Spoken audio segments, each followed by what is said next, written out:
Hello everyone and welcome back to your favorite show on a Tuesday called Generation C.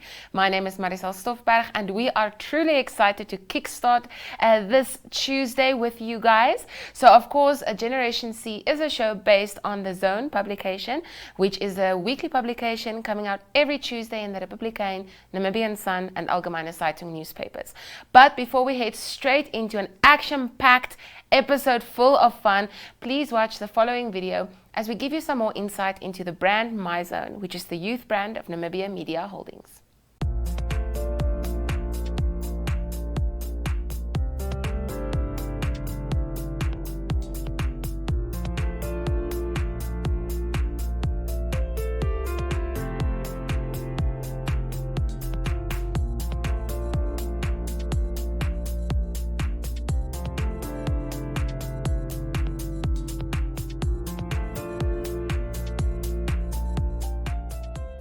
So we are jumping straight into our The Zone publication, and on our front page this week we have news all the way from the Keetmanshoop area and Mariental area, which is of course done by our colleague Elizabeth Joseph, who is situated in the south.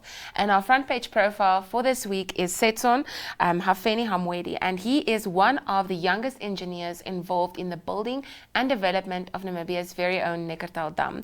And he is truly an inspiration for us to see what he has accomplished as a young individual.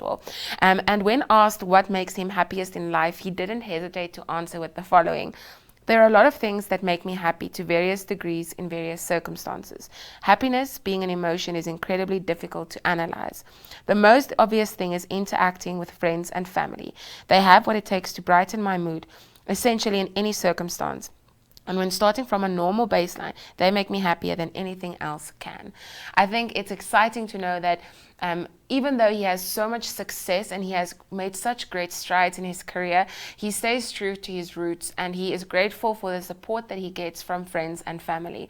But if you want to read more about him, please do grab yourself a copy and you can read our front page today to see the inspiration that he is to all of us.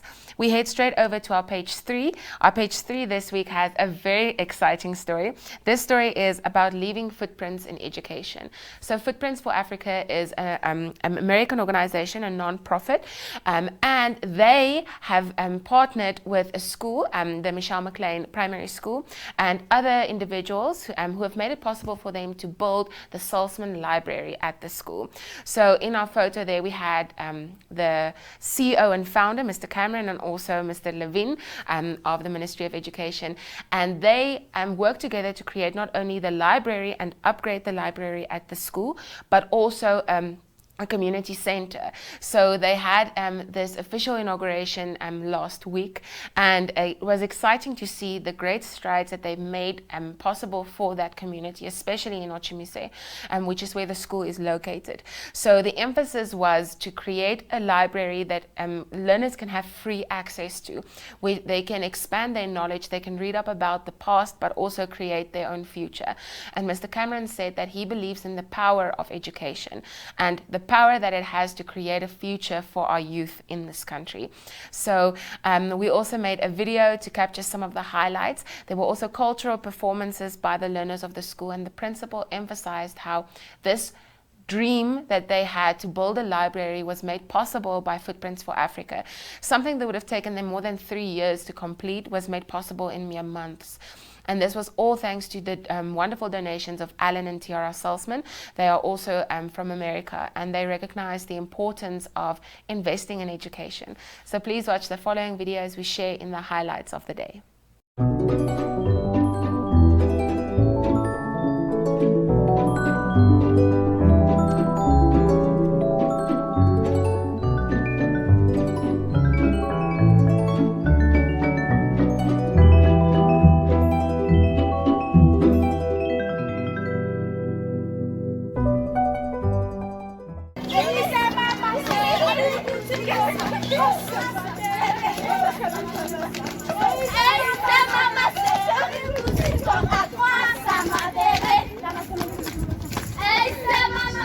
Simply because we believe Nelson Mandela when he said, quote, "Education is the most powerful weapon you can use to change the world," unquote.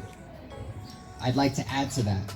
that I know that education is the most powerful weapon for children to change their own lives if they so choose. Life has a way of launching surprise attacks on each of us, creating wounds and disadvantages and tremendous struggles, including for those children at that preschool I visited 10 years ago, including the children at this school and in this community. In the midst of these battles that come to us without invitation, we can arm ourselves to fight back, to take control of our lives, to absorb these blows that life gives us, the disadvantages, own them, and aggressively pursue lives that we want for ourselves, for our communities, and for our nation. So we hope that the educational materials that we've donated and that Alan and Tiara Salzman have donated will help support what this school and this community is already doing, which is to inspire children to take control of their lives, to deal with the disadvantages that they may have, and to be able to take on this fight to achieve the life that they want, no matter their circumstances. This is indeed a special moment to be part of, especially when one notes that the donor of this project have made great sacrifices. And in the name of the founder and CEO, Mr. Cameron, we have flown into Namibia in order to be part of this occasion. And you can already see the commitment that have come a long way. I am particularly standing in for the directorate and representing the ministry, are highly excited by the efforts that you have made, and eventually for the footsteps of yourself to come back to Namibia and invest in our country and in the children of Namibia.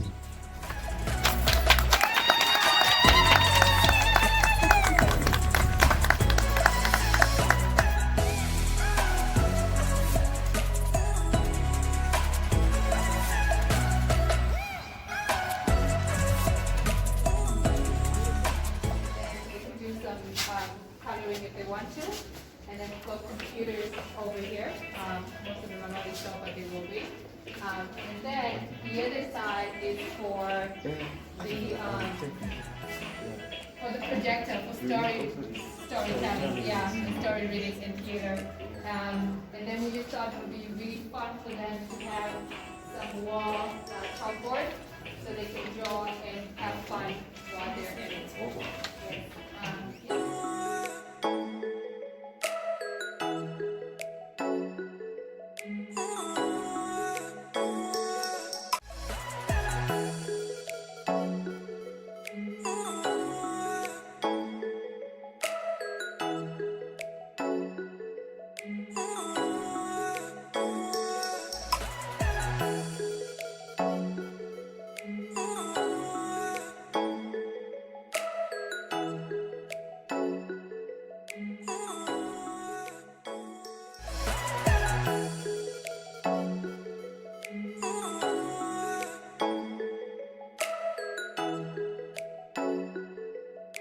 What a great event it truly was, and it was amazing to see how grateful not only the learners were and excited they were to be able to experience technology and be exposed to books and everything and anything they need to ensure that they have a bright future, but to also see the commitment of Footsteps for Africa. But the excitement of today does not end there. On our page 6 this week, on our Afrikaans pages, we have a story about Mindsinaction and the Goethe Institute and the robotic courses that they offer, which is something that I am very excited about. I am minutes away from booking my own trial so I can go build a robot. But this picture was taken this weekend where they had free trials. So parents and their kids could attend the trial to see what the course would entail, get some more information, and firsthand see the world of robotics. So we are very excited because next up we have a video made by Enzo Amwele, who attended the event, which is not only highlights of the day, but also one of the parents sharing his experience and how he wishes that this was something that he could have done when he was younger, and the opportunities it creates for his child. But we also have a very cool video provided to us by Minds in Action about one of the projects where one of the kids built a robot that dispenses sanitizer and greets you and says hello and goodbye. So I think that's amazing. And then straight after that, we're heading into our interview done with the managing director who joined us in studio. So it's very, very exciting things lined up for you. So please watch the following videos. Okay, my name is Willem Veiko, and I just want to talk about the initiative that is with the Youth Institute and Dr. Luca that starting robotics in Namibia. Minds in Action is a great initiative in terms of starting kids at a very young age, from ages of 6 already, to be interested in robotics. This is something that will inspire them to go into engineering, into electronics. It will inspire development for the country, and it will create future engineers, future entrepreneurs in terms of the IT department, in terms of engineering. So for me, as a parent of 2 who are going to be enrolled in the class as well, I'm very excited. I'm also going to be part of the journey. I'm going to be learning, because I think it's something I never had an opportunity growing up. So now it's an initiative that is a good opportunity for everybody to get involved as well. So my name is Marlon, and I started to make a sanitizer. I copied this design,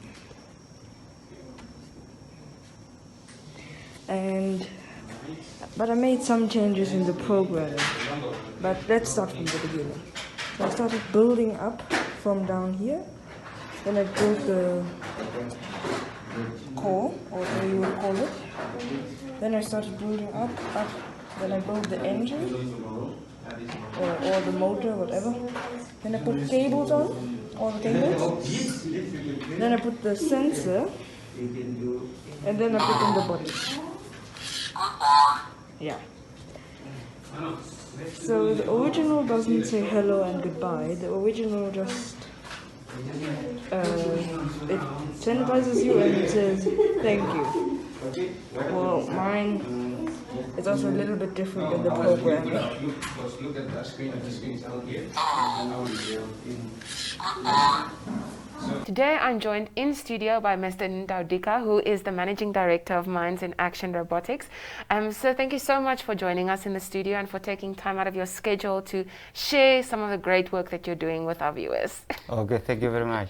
So for those watching, can you maybe give us a brief background on what Minds in Action Robotics is all about, the classes offered at the Goethe Institute, just so that people have a better idea of what the program is about? Okay, so we started in August 2017. I co-founded the business with my high school friend, Leonard Andreas. So in the whole of 2018, we were much in a startup phase. Yeah. And then that is when we came in contact with Goethe Institute, Yes. whereby we were able to acquire some equipment that we were using for our program. So in this kind of environment, you have to make up smart partnerships, Yes. so that you can be able to scale as a business. And that is what we did with the Goethe Institute. We started offering robotics classes there on Saturdays from 10 to 12 in the morning. And then we started off with quite a number of learners, about 10. And then over the time, the number have increased and there was a great interest. And then it gave us a good platform actually, because we ended up getting to make other partnerships with, for example, with the Minister of Higher Education, Training and Innovation, because they saw what the learners were doing in our classes, how they were benefiting, and how they were actually interested in taking part in our classes. Another smart partnership that we made was with Dundee Precious Metals in Chumeb, whereby the company sponsored about 360 learners at a cost of about 1.5 million. That was a milestone in our business ever since we started. And Yeah, so it has been a journey, but we enjoyed it. We enjoy interacting with the learners, Yeah. and we enjoy exposing them to STEM education. Yeah. Yes. I think it's amazing, especially taking into account you touched on STEM education and how important it is for us to invest specifically in this field. So what opportunities do you think this program will offer the kids that are part of this, not only in terms of their school career, but career opportunities when they're done? Yeah, one of the things that we emphasize is problem identification. Yeah. So we get the learners to say, okay, look into your community and see what problem is there that you can identify. Yeah. So a lot of learners will come up with, maybe they will identify a problem of pollution. Some will say that there is probably a lack of agricultural projects. Yeah. There is a lot of problems that learners will be able to identify. And then when they come to class, they get an opportunity to discuss these problems in their communities with other learners. And then that is when it starts, they start building prototypes. Yes. So when they're building a prototype as a solution to that problem that they have identified, oh, wonderful. It's a kind of a realization, a self-realization that, oh, I can actually see that there's a problem there, and then I can build a solution to it. Yeah. I can test that solution. I'll give you an example. We exposed some learners from Agustinum Secondary School, and then some of those learners were able to say, like, okay, one of the learners said, the way the children in their communities play, they felt like there was a need for more toys to play with. So this guy came up with a business whereby he was building toys that he's selling to children in his community. Wow. Yeah, and he was able to make some money out of it. Yeah. Yes. So it's like a career development at a very young age, but it's also exposure. You know, when you are exposed to many different types of, you are exposed, then your mind expands. Yes. And then when it expands, it's able to see different opportunities. Yeah. So you are not limited only to what you know, but you are actually get to be exposed to new things. Yeah, and then a whole new world. Yes. And then once you open up to a whole new world, you get out of your shell and start to explore. Yeah. Yes. Apart from these identifying problems and creating these solutions, what other skills do you think the program offers to young kids? Okay, the main thing is integrated STEM: science, technology, engineering, and mathematics. Yes. So the learners already have math and science in school. Yeah. So what robotics brings in is the aspect of technology and the engineering design process. Wow. Yes. So once now this, now you are taking STEM as an integrated subject. Instead of having science, mathematics, engineering as a separate, you are actually integrating it into one discipline and use all these interconnections. Yes. So it's kind of like where your theory meets practical aspects. Exactly. And I think when the kids are in school, then they can think back on whatever they've learned in the robotics program, and they can apply that to the subjects, the individual subjects they have as well. It happens both ways. Yeah. So from class, they bring in the theory to the robotics class and then practice it. And then also from the practical, they take it back to the classroom. Yeah, so it works in that both ways, yes. I think that it's such an amazing platform that it gives the kids, because a lot of them are the visual thinkers. They need to see what's happening, and I think with robotics it's possible for them to take that theory and put that into something tangible that they can see and feel with their hands. Yes, and that brings in the realization that, oh, I can actually build this. I didn't know I can build it. Because what we do in our class is that we actually bring components like sensors, motors, programmable logic controllers, computers. So they are interconnecting these components and make something that really works. Definitely. Yes. And then if a grade 5 learner, for example, can be able to use these components and build something that works. Maybe they're trying to build a crane that picks up something from this point to the other. Yeah. It's kind of they are playing. It's not so serious, Yeah. but then the learning in it is so much enriching. Definitely. Yes. So it's constructive playing, basically. Yes. So the kids will be playing either way. So now we just give them something constructive to be busy with. And much more enjoyable. And, Exactly. yeah, and they work in teams. So it also that cooperation then, they Yes, also learn that skill. collaboration, and then also they get to build leadership skills, because Yeah. if there are 4 in a team, they will be divided to say like, okay, now you are the team leader, and then they get the chance to practice leadership. I understand what you're Yes, saying, yeah. yeah. What's the age group that we're speaking about in terms of the programs? From what age can they enter, and then until what age? So in total we have 13 modules.